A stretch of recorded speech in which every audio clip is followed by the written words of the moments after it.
Over the course of the week, there have been strong statements by Nairobi Governor Evans Kidero about the Matatus operating in the CBD, giving them a time limit of about 4 to 5 minutes to pick up passengers, and he said that any that will be found will be clamped. And he said that outside the CBD is about, I think he said 13 minutes. And so we want to put this matter in perspective and to find out what exactly is happening and why is there that push and pull between the Matatus and, of course, the county government of Nairobi. And to help us put that matter in perspective, we have Simon Kimutai. He's the chair of the Matatu Owners Association, and he's joining me, taking job for that conversation. You can plug in as well. The hashtag to use is Power Breakfast, and if you have questions, views, and comments on the same, the SMS number is 22422. That number again for you, 22422. Thank you very much, Ebona Kimtai. These decisions by the city government that whatever regulations are making, whatever decisions are making about transport in the city center, are they based on consultation? I would say they are not, because these are statements which get us by surprise. At times when a statement is issued and you're not aware of probably new regulations or new directives given, and I think that's where the rain starts beating the county government. You just don't decide all of a sudden that you're going to throw the Matatus outside the CBD. All said and done, statements are issued, and then we get into crisis meeting, or at times strikes are called, and this kind of thing. Well, it's not healthy for our business. Are you saying that Nairobi is a county government? There is a parliament. Hasn't the county members of the county assembly met to discuss and pass these regulations, or they just emanate from the governor? Well, I think the governor had formed several committees. Yes. And I don't know whether this is the implementation of the findings of the committees. But there is no proper formula that will, enable stakeholders to contribute in ways of making it successful. So you find that we at loggerheads most of the time, because this is just a thinking that happens in a day without necessarily having to put in place a mechanism that will allow a smooth transition on getting into these new ways of doing business. And at times, Matatu is not seen like an investment. When somebody says that Matatus are affecting our business, Matatu is also a business. What needs to happen is that there should be a consultation that would make everybody coexist, because Nairobi cannot expand in a day, and it can never expand in any way. What needs to happen is that we need to sit down and agree on how to do the business. If somebody is complaining that you're infringing into his area, how do we deal with that, as opposed to waking up and saying, all of you will go out? But I think the motivation is good. If I'm having a shop, maybe somewhere in Latema Road, and there is noise by Matatus people, it's not a bus stop, it's just the roadside, and they come and block my shop, and they make noise. No, to access my shop is impossible for people want to buy from me. Am I not entitled to my right as the owner of shop to have access, people to have access to come and buy from my shop? You are entitled. I know you have a business, but I have also got a business. That's why I talked of the word coexisting. There is a way of dealing with this. If probably you have raised this issue, is the solution throwing me out? So the solution is we sitting down and agree on how to deal with this. But this was never given a chance. I also feel for those who have invested in shops, we would want to coexist with them. We are the ones who are bringing we are the ones bringing the customers to their shops. And if we are told to go out, you might not be able to sell. The noise could have even been better. But somehow, I don't justify that there should be, interference of other people's businesses. What we need to do is to get a formula on how we can be able to coexist without necessarily having to affect the other business people in the city. So, well, all said and done, we had a meeting after the crisis. We had a meeting and we agreed. And yesterday, I was going around all the bus terminals, ensuring that what we agreed upon is adhered to. Can you tell us what you agreed?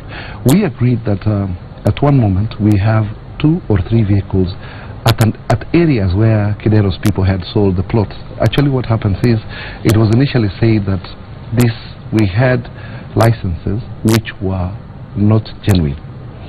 But these were licenses issued from the county government and the previous city council. And we know very well that earlier on there used to be a traffic license committee which would actually sit and agree where are the boarding points and discharging points of passengers from vehicles. Apparently this was killed and an area created by the council then, so that people would get money from the Matatu people. Areas, actually, if you see Tomboya earlier on, was an area, it was a no-go zone for public transport. But somehow there's been expansion. The city has been expanding rapidly in terms of population and people coming into town. New estates are coming in. So people kept coming from downtown upwards. And all these areas, there was money changing hands to the tune of $500,000 to get 2 slots for your bus. 2 slots, $500,000? Yeah. This was happening, though it was under the table. It was not above the table. That means places like where? Tomboya Street? Tomboya Street. Everywhere. And everywhere, even down... The Nation Roundabout? No, Nation Roundabout was gazetted. It was the ones which came up after the liaison committee fizzled out. And you realize that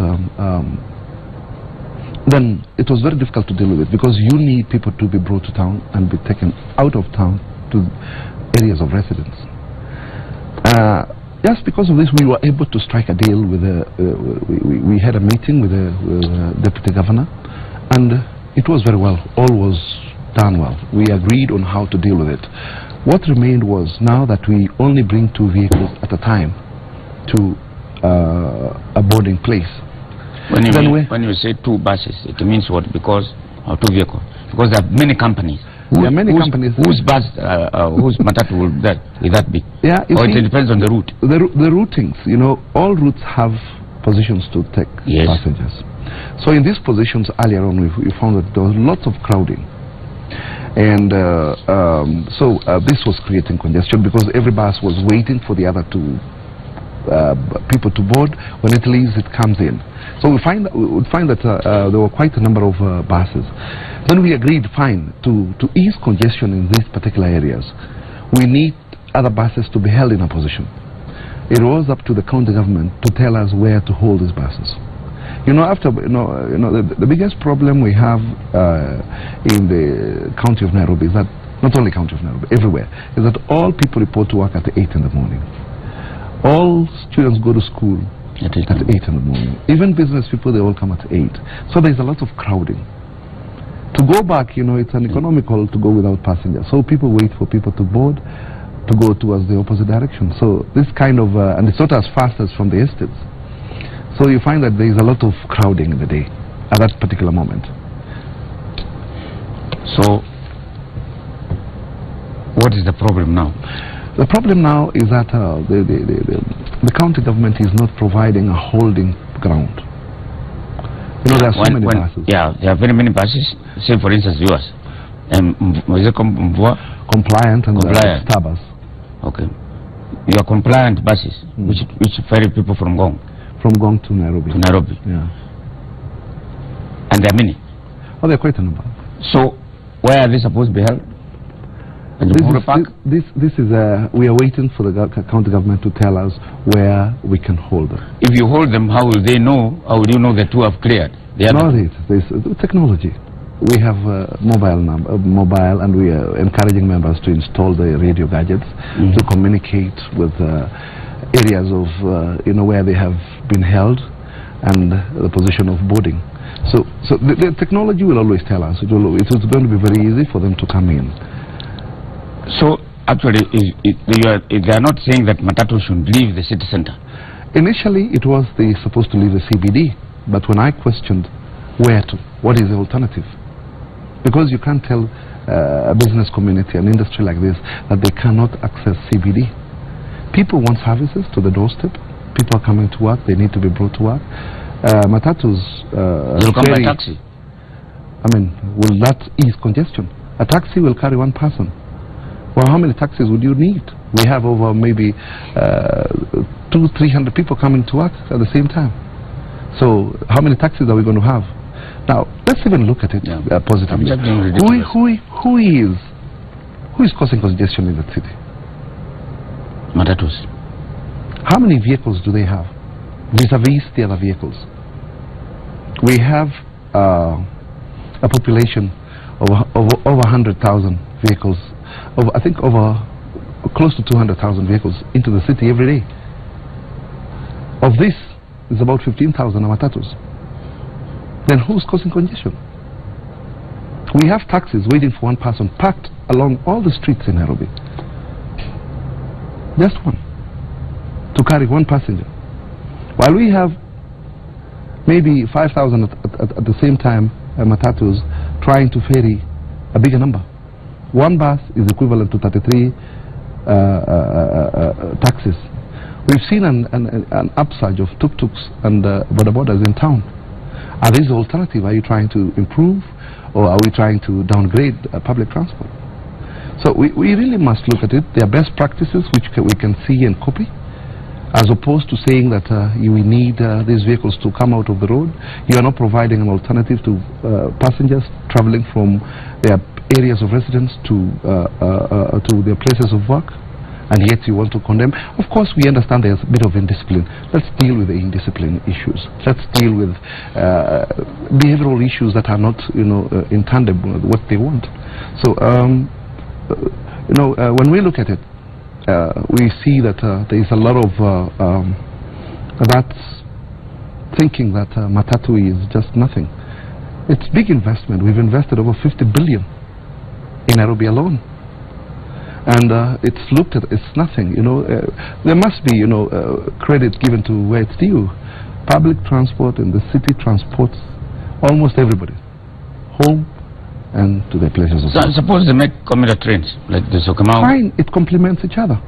We do not mind if they are there. We've talked of even BRT, bus rapid transit. Yes. We are saying, let it come on. We will put the regulations and make us invest in it, because our profession is transporting people from one end to the other.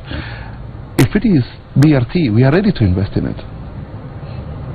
But not, the only problem would be at times is that there shouldn't be any level ground for all players should be treated equally. And if it is a way of probably thinking that there are those who can cut through town and then those who are supposed to operate within the periphery. So it's proper for it to be an open-ended where we can invest in big buses. What they need to do is to repeal some of the regulations that were put in earlier on, that we must have belts. If it is a big bus of 100, we can invest, because already we are buying 33 seaters. If we have 100 seaters and it's preferred, we will do that. We will buy them. There was a time when Nairobi used to have double-decker buses. One thing is that at times when why were they not there? They were never protected. Matatus came in and chewed all of them, because also then the players then did not renew buses. Kenya Bus, for instance, started rattling. They were not renewing them, bringing new buses. So people preferred maybe comfortable Matatus, which probably had extras. When you look at 1970, for instance, and up to the late 70s, Nairobi had the best transport system. And somehow we are trying to get back to where we were in 1970s. So I think this should be a wake-up call that anytime there is big investment, organize people and protect them. Unfortunately, like now, we need buses to be moving, circulating.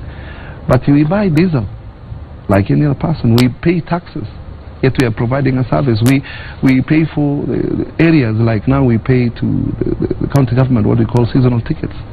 We pay for TLB and inspection. We pay taxes before even doing the business. So it's a bit, it's now treated as a real business, as opposed to as a service that facilitates economic activities. So I think there needs to be change of policy on the same, so that we can, if we are supposed, because the buses keep increasing, if we are supposed to drop and move even without passengers, then maybe you're cushioned by cheaper fuel, by probably exempting things like taxes on fuel that can be able now to enable public transport operators to move without any problem because the diesel is cheap. Right now, if you move without people, it would be uneconomical because you have to buy diesel in the same price as any other. The Matatu leaders have failed us. They have failed to control. You have also been there for so long. You have organized cartels. When you say to that, Grace from Thika, Duarte from Thika. Duarte, well, anybody is entitled to say anything. By saying we failed them, they should see that transport has improved. For the last 10 years, transport has improved tremendously. And saying that you have stayed for so long, this city is subject to election. And when people elect you, it shows that you're doing them a service. So, well, those are comments by an individual. Yes, Grace from Thika also says there is raising the question of loud music in my vehicles. Well, you know, people have a right to say, if there is music in a vehicle, there are those which do not have music. And if it is loud, you can always tell the conductor, please reduce the music. Unfortunately, is that some of the passengers, they need to tell you, go and buy your own car. We want loud music. So people have a choice. There are those without and there are those with music. They can always move from one in music to another one without music. But all in all, we have instructed our members that if a person is complaining of loud music, please reduce. There was a time when you could expect a bus at a certain time. Yeah. You know, there are routes and times. These days, you just stay there, you can stay 3 hours, you can stay 2 seconds. Yeah, this is... When are we going back to that time when buses were scheduled in time? Yeah. Like all over the world. I mean, buses, you expect a bus every 15 minutes there's a bus. Just like trains.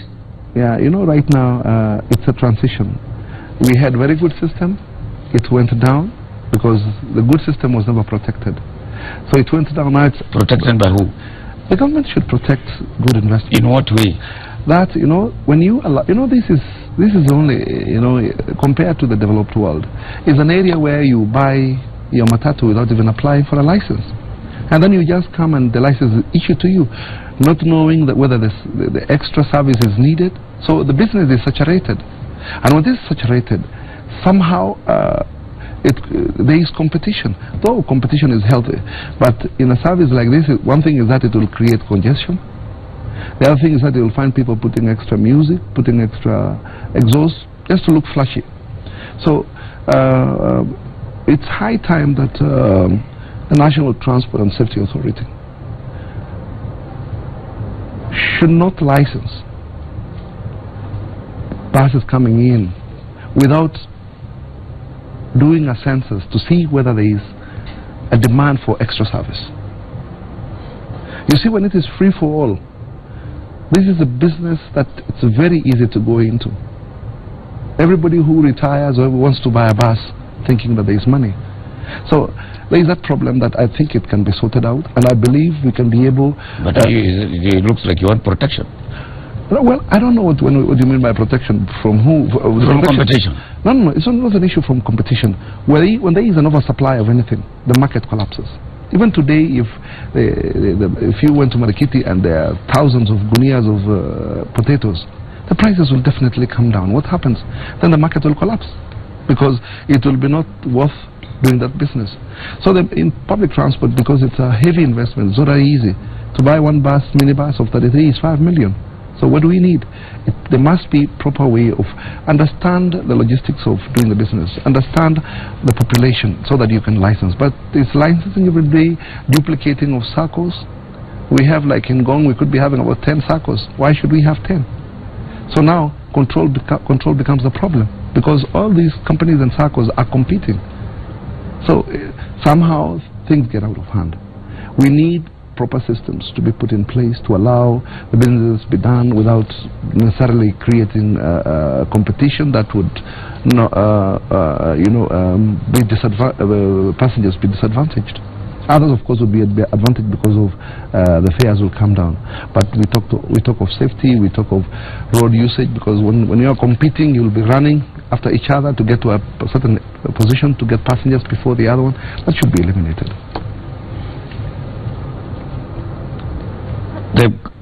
The governor has said that you don't go to town, or you take 2 buses, and he has not given you holding ground. Yeah. What are you doing so far? We were in consultation. They say they would get their engineers and their people to see where they can provide holding ground. But meanwhile, what happens? So we actually want to be a solution to the problem that is in the city now. We have told our members they must have 2 buses. For now, they can make the others even go round. But still it will create a necessary traffic snarl because of going slowly.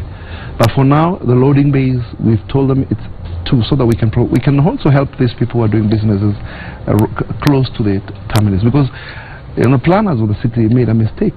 They never provided, there was no provision. They just planned the streets. So what's happening now? We are using the streets and the alleys to carry passengers.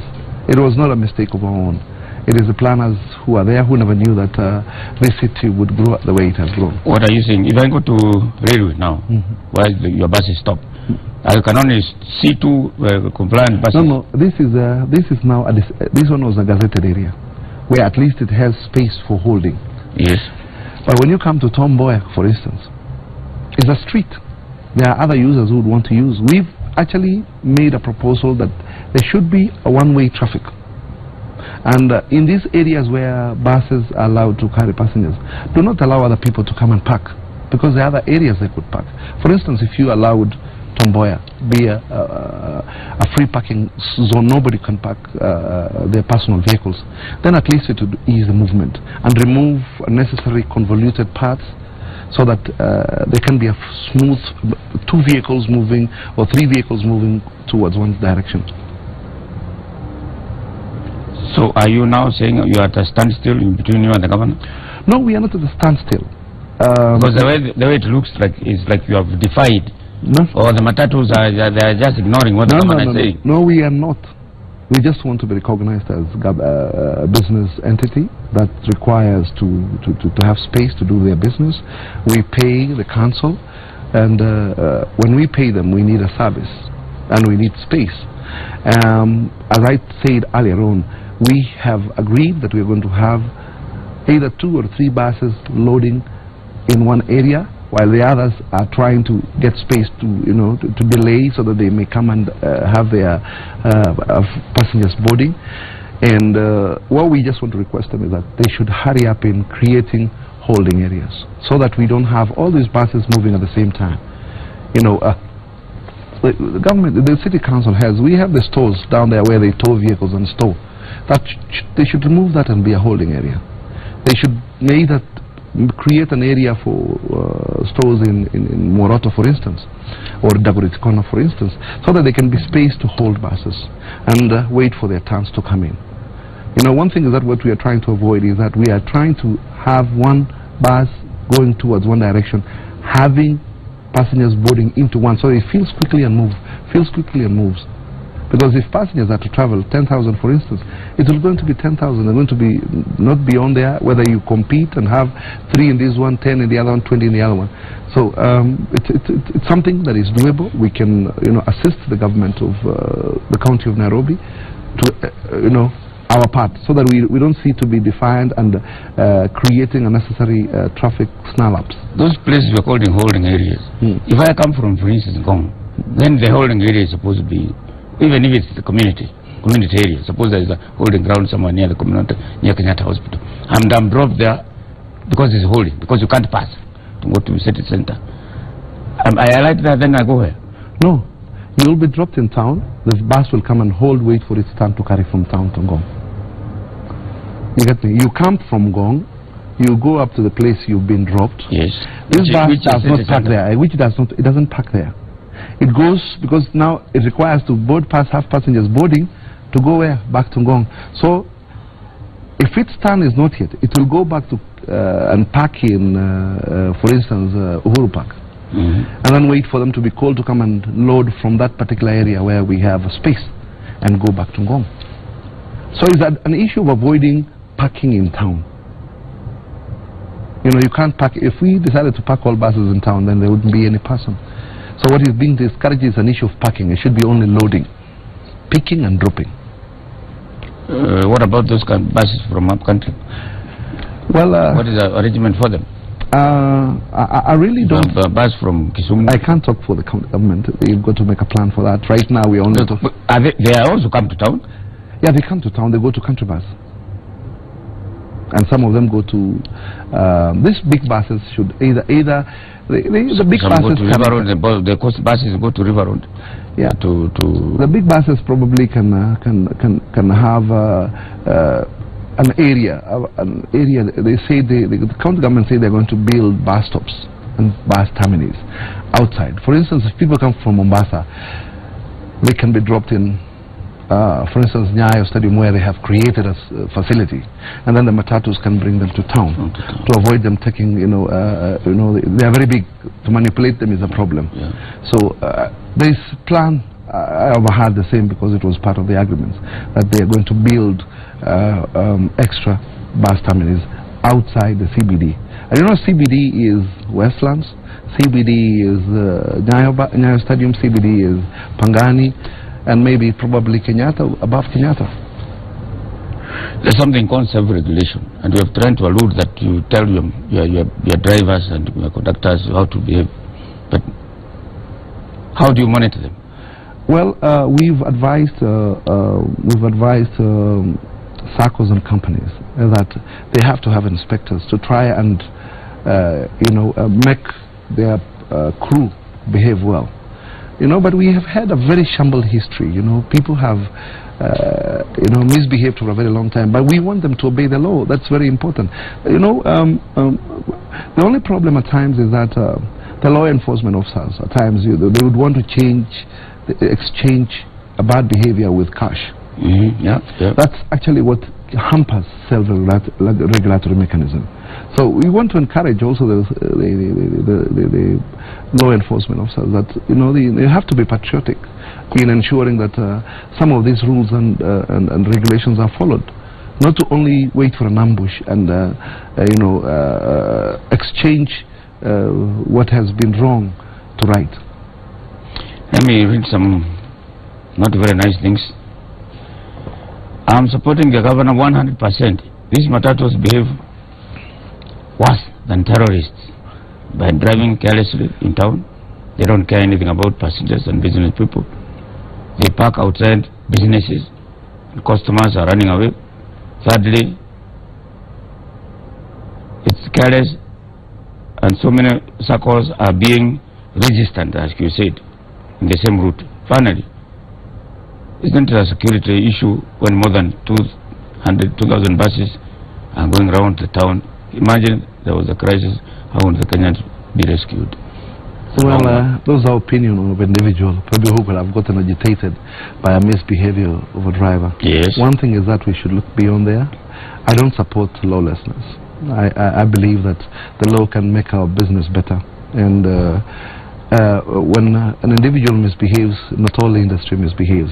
I know there's been laxity, and as he says, we have agreed. If he is a Matatu user, he wouldn't want to be left in Westlands to walk to town. He has complained. There's some people who have positive things to say about you. My name is Daniel from Kayole. I think Mr. Kumutai sounds sober and effective. It's a serious disconnect, though, with the Makangas and the drivers of his industry.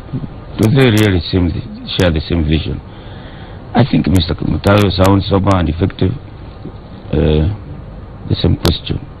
Are you singing from the same hymn with your Makangas and the conductors? I wouldn't be. I also hate the misbehaving, and I have made a proposal, especially in the issuance of public transport PSV license. The licensing regime issues a PSV license because of either a 4-year-old license for a driver or above 18 if you're a conductor. without necessarily looking for other qualifications. Today, if you want to become an accountant, you'll be asked whether you've done CPAs or you've done a finance degree or whatever. I think it's high time that trainings are provided, and I had made a proposal that the youth service be an area of issuance of PSV license. And this would, that there would be training on etiquette and behaving, and at the same time classification of driving. Youth service is known to produce very good people in terms of drivers and even behaving. So I believe that if today the law changed that if you need to work in a matatu, you must have been trained, especially from the youth service where they do mark time, there is discipline. So we know very well this can happen. So today we would be very happy to see the government transfer that function from National Road Safety Transport. We would want it to be transferred to youth service, where a license would be given on merit, as opposed to saying your license should be 4 years old, irrespective whether you have been driving or not and you're issued with this license. There must be an area, a testing area, and an area that provides a service. We don't mind paying, because today if you need to get an accountant's job, you must go to school and you pay. So this can happen. It can happen only if the regime actually would really want it to happen. Provide it as a requirement in driving public transport. My name is Kagiri from Kikuyu. I support Mr. Kamutai's argument. Matatus, especially those on the route number 3, seat 33 and above, those who have passengers 33 and above, ought to be allowed the CBD. What should be kicked out of the CBD are personal cars. Is that? Yeah, as I had indicated earlier, I showed you the population of vehicles in the city. A saloon vehicle could only be carrying 1 passenger. A matatu is carrying 33 people, so it's like 33 saloon vehicles. So not necessarily kicking them out, but they should be given an area where they don't have to cause congestion. Actually, many cities in the world, personal cars are not around. I mean, you can't drive your personal car in London. You have to put it at a train station and board into a train and go. What you'd see mostly is taxis or buses. My name is Eric from Nairobi. I think Mutai is sounding like a Matatu guy. I've listened to him, and any opinions coming from him is rubbishing, and it's your personal opinion. As a leader, you should listen and provide a plan on how to counter the issues raised. My question to him: why do we still have 14-seater Matatus in operation? Well, that's his opinion also. His opinion. I would say that yes, I'm a Matatu man, because that's the only business I do, I've done in life, and we would want to improve it. And he should be, I don't rubbish anybody, I listen to all. I don't know where he has brought that. Well, as I say, this is opinion. What should happen is that all of us should play part in ensuring that this service is as good as they want it to be. If there are any problems, you can communicate. There are channels of communication that we've put in place to complain against certain matatus that probably could not be doing what you would want to do. Like, for instance, we've said passengers should not allow themselves to board into vehicles as extra passengers, as excess. And I went to Kampala. If you but passenger is 14 people, if you go 15th, the other next person will get out. If you insist, the other passenger will get out. And this is what we need to do, because we all have to play part in ensuring that if a vehicle is overspeeding, for instance, why do you keep quiet until when you are hurt and when it crashes? When you're talking of the bus or the vehicle overspeeding, they have to play part also. Why do we have the 14 passenger Matatus? Well, it's not me, the regulation. And right now in the city, there was a move to remove them. What happened? In the city, like in Nairobi, they don't license new 14-seaters anymore. In urban area, in the rural areas, you cannot remove it, because if you tell people to buy 33-seaters, it might not move at the end of the day, because you need 33 passengers to move. So as the economy grows, definitely the market will dictate that we need 33-seaters. Right now, 14-seaters are popular in upcountry. And we tried taking the bigger capacity, and it was very uneconomical. People were unable to pay their loans, so they were brought back to the city. For now, like in the city, they do not license them anymore new. They are licensing the old ones until they become ramshackles. They will fall out of business. And if you see, there have been a great reduction of 14-seaters because of, as they age, they are uneconomical to operate. So right now, it's a matter of time, and we'll be able only to see the bigger capacity. As I said earlier on, we need to even buy bigger buses as investors, as stakeholders in the industry. We want to be given preference. We don't want the Chinese to come and run their own big buses here. The economy of public transport in this country has always remained in the hands of stakeholders in the country, and we would like to move it to the next level.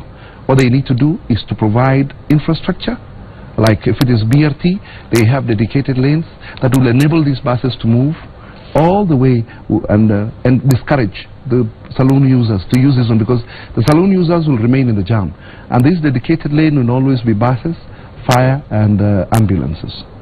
And the single owner vehicles will not be allowed to use that lane. So it will be moving faster.